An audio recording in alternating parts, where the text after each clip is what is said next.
Guys, all right, Terry, thanks for having me out to the house. So I'm going to explain a little bit about what you have from my perspective.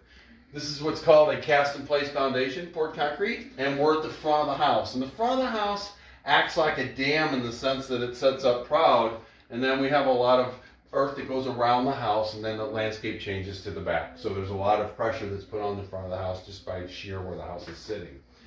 Fortunately, this little bit of an issue here is just the rebar getting a little too close to the skin. So what we'll do is we'll grind this area out, and it could turn out that we wind up hitting this whole area, and then that's okay. And then we'll go ahead and clean the metal up, and we'll inject it with a closed cell urethane. This allows us to then slow the process down. We're not going to stop rust, but we're going to at least slow it down to where it's not an issue. Concrete's compressive strength on this might be 3,000 pounds, but its tensile strength is 10%.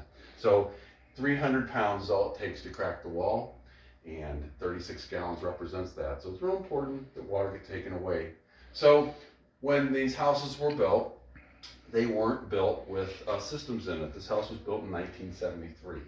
So code now is to start doing something with water management, but this house lasted a very long time without having it. We have very minor issues now, so if someone's looking at this video down the road, understand that this is just a nuisance. It isn't an issue that is catastrophic. The basement, quite frankly, could be finished after we're done. So in looking at it, the back of the house is a walkout situation, so we don't have buildup there. So I have no reason to put drainage along the rear wall.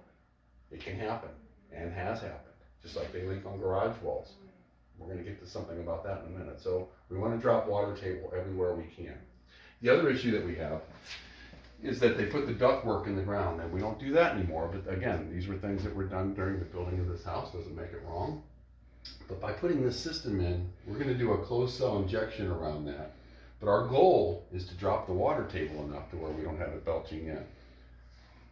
We're going to have to kind of research this, and from here, that's going to be our first attempt.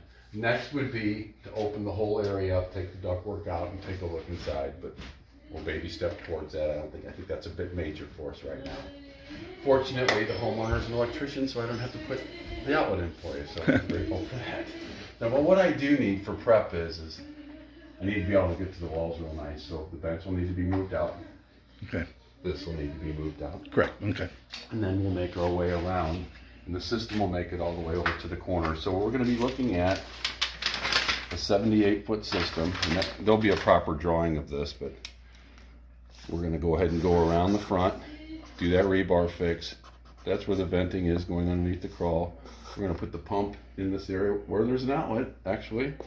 So just make sure that we're not pulling, it's 9 amps, and then we're going to discharge 30 feet past the deck to the dry well so that we don't hurt the neighbors. You'll be sent all of this in the drawing. I'm going to go ahead and commit to doing this to you. Retail will be $65. I'd be more than happy to give you, I'm going to do it for $5,000 because I feel like that's a way for me to pay it forward. So that's how much it is, and I will send that to you. Thank you. Okay.